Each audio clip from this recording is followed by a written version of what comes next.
দেখেছো? তুমি দেখেছো লোকজন সবাইকে পেয়ে ও কিরকম আমাকে ছোট করছে? তুমি তুমি কিছু বলবে না? আমার এই সমস্ত সাংসারিক অশান্তি ভালো লাগছে না। তুমি আর আমাকে এসবের মধ্যে জড়িও না। ও, এখন তুমি তোমার নিজের লোকজনদের পেয়ে বলছো যে আমাকে জড়িও না। মানে আমাকে যে যা খুশি তাই বলে যাবে আর তাতে তোমার কিচ্ছু এসে যাবে না।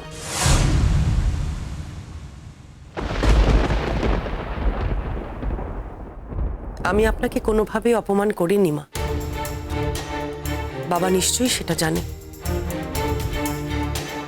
কেউ যদি কোনো সত্যি কথা বলে আর সেই সত্যিটা যদি মন থেকে মেনে নিতে না পারো বর্দি, তুমি যদি মনে করো যে তোমাকে অপমান করা হচ্ছে, তাহলে তো সত্যিই আমাদের কারোর কিচ্ছু করার নেই। কারণ সারাটা জীবন না আমরা চুপ করেছিলাম, জানো তো। কোনোদিন কোনো সত্যি কথা বলতে পারিনি। কিন্তু এখন থেকে আমরা আমাদের অভ্যাসটা পাল্টে ফেলেছি। এখন থেকে আমরা যা বলবো আমরা সত্যি কথাই বলবো। আর তাতে যদি তোমার আঘাত লাগে, তুমি যদি মনে করো যে তুমি অপমানিত হচ্ছ, আমরা কেউ কিছু করতে পারবো না গো বর্দি। কারণ সত্যিটা তো সত্যিই থাকবে, তাই না? জেঠুমনি, একটা ভরসা নিয়ে ফিরেছি। অন্তত এটা ভেবে যে এবার আর আগের মতো হবে না। আগেরবার যে কারণের জন্য এখান থেকে চলে যেতে হয়েছিল, এবারে সেরকম কিছু ঘটবে না। আমরা সবাই মিলে একসাথে শান্তিতে থাকবো। যাকে তুমি কোনোদিনও অ্যাকসেপ্ট করতে পারোনি, সারা জীবন দূরে সরিয়ে রেখেছিলে,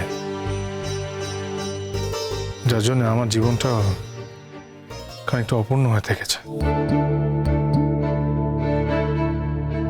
সেই মানুষটাকে যখন ফিরিয়ে আনতেই চেয়েছো, তাকে আর ফিরিয়ে তো দিও না জেঠুমনি, প্লিজ।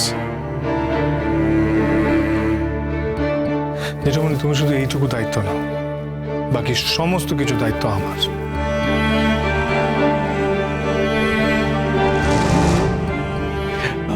আমি তো চাইনি কেউ এখান থেকে চলে যাক। আমি তো সবসময় চেয়েছি যে এখানে সবাই একসঙ্গে থাকুক। হ্যাঁ, তাদের সঙ্গে আমার মতে মেলেনি, তাই তারা চলে গেছে। আমি তো কাউকে চলে যেতে বলিনি। তুমি তো দাদা নিশ্চয়ই বুঝতে পেরেছো যে কোথাও তোমার ভুল ছিল, গন্ডগোল ছিল। সেই জন্যই তো ডেকে পাঠিয়েছো অদিতিকে, আমাকে, ইভেন মোহরকেও তুমি ডেকে পাঠিয়েছো সেই কারণে। তাই আবার সবাই আমরা এক হয়েছি দেখো। আর তাছাড়াও দাদা আমরা একসাথে থাকতে চাই, তার কারণ এই বাড়িটাতে আমাদের অনেক ইমোশনস আছে। আমিও তো চাই যে তোমরা সবাই একসঙ্গে এই বাড়িতে থাকো। তোমার বললাম না, কিছু কাজ আমার এখনো বাকি আছে। ছোটটা এখনো জেলে, ছোট দুটো মেয়ের বিয়ের ব্যবস্থা করতে হবে। একা ছোট বৌমা আর কত কি করবে। তোমরা এবার এদিকটা একটু নজর দাও। এই মেয়ে দুটো তো মানুষ হলো না, আমাদের আদর দিয়ে দিয়ে আমি সর্বনাশ করেছি।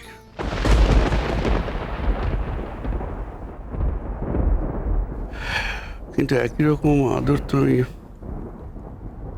শঙ্কুকেও দিয়েছিলাম,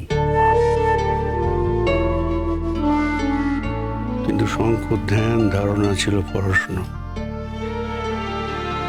এই জন্যই ও আদর্শ মানুষ হয়ে উঠেছে। ছোট বৌমা যখন ওকে অনেক বকাবকি করতো, তখন ভাবতাম যে আচ্ছা, এরকম আদর তো আমি শঙ্কুকেও দিয়েছি, তাহলে ওদের ক্ষেত্রে এরকম হলো কেন, কিসের জন্য? তখন শাসন করার প্রয়োজন ছিল, কিন্তু শাসনটা আমি করতে পারিনি, আমারই দোষ। যাই হোক, এখনো সময় আছে, সময় শেষ হয়ে যায়নি। তাই বলছি তোমরা এবার ওই দিকটা একটু দেখো। আর মোহর, তোমাকে বলছি, হাজার হলেও ওরা তো তোমার ননদ, তাই ওদেরকে তুমি একটু যোগ্য করে তোলো। ওদের দিকটা তুমি একটু দেখো। হ্যাঁ, লেখাপড়াতে একটু খেয়াল করো। ওরা আমাকে বৌদি হিসেবে কেন, বন্ধু হিসেবেই মানে না। ওরা আমাকে মানুষ বলেই গণ্য করে না। আমি নিজের থেকে এগিয়ে গিয়ে লেখাপড়ার কথা বললে ওরা অসন্তুষ্ট হবে। হোক, অসন্তুষ্ট হোক, সেটা আমি বুঝে নেব। আমাদের বাড়ির মেয়েরা যদি খারাপ হয় তাহলে সে দায় এবার আমাদের উপর বর্তায়, আমরা সে দায়ভার গ্রহণ করব। মোহর, তুমি যদি ওদের একটু শোধরাতে পারো না, ওদের যদি একটু পড়াশোনায় মন বসাতে পারো, তাহলে আমি আমি তোমাদের প্রতি চিরকৃতজ্ঞ থাকবো গো। হ্যাঁ, এটা তো ঠিকই যে আমার আমার মেয়ে দুটোর বিয়ের বয়স হয়েছে, এবার ওদের বিয়ে দিতে হবে। কিন্তু যখনই সম্বন্ধ দেখবো, যখনই জানতে পারবে যে ওদের বাবা জেলে, তখনই তো সব সম্বন্ধ ভেঙে যাবে। কিন্তু তাহলেও আমাদের তো চুপ করে বসে থাকলে চলবে না। আর আমার মেয়েদের নিজেদেরই প্রমাণ দিতে হবে যে ওরা ওদের বাবার মতন নয়। তাছাড়া ওদের বিয়ের সম্বন্ধে ঠিক হওয়ার আগে আমার মনে হয় যে ওদের স্বভাব চরিত্রগুলো একটু বদল হওয়া দরকার। আমাকে তো মানুষ বলে গ্রাহ্যই করে না, আমাকে মানেই না একদম। এই বাড়িতে তো অনেকে আছে। আর শঙ্খ, শঙ্খ তোমাকে কিন্তু ওরা দাদা হিসেবে খুব ভয় পায়। মেজদি তুমি আছো, মেজদা, আমি তোমাদের সকলকে অনুরোধ করছি, দয়া করে আমার মেয়ে দুটোকে একটু শুধরে দাও গো, একটু শুধরে দাও। ও, তাহলে তোমার মেয়েদের আমরাই অমানুষ করেছি, এটাই বলতে চাইছো তো তুমি? আপনি হয়তো অমানুষ করেননি মা, কিন্তু শেষ পর্যন্ত ওরা অমানুষই তৈরি হয়েছে, এটা তো মানবেন। আমি বুঝতে পারছি না মা, ওদের ভালো হলে তো আপনারও ভালো লাগবে। এখন শুধু শুধু নিজেদের মধ্যে এরকম ইগো রেখে লাভ কি বলুন তো? বরং মেজমার শাসনে থাকলে ওরা দুদিনে শুধরে যাবে, শুধু আপনারা প্রশ্রয় না দিলেই হয়। আমরা কেউ মাথা গলাবো না। মেজ বৌমা, মোহর, তোমরা ওদের একটু যোগ্য করে তোলো, তোমরা ওদের একটু মানুষ করে দাও। আর যে কদিন আমি এখানে আছি, তোমরা এই বাড়ি থেকে আর কেউ কোনদিন কোথাও যেও না।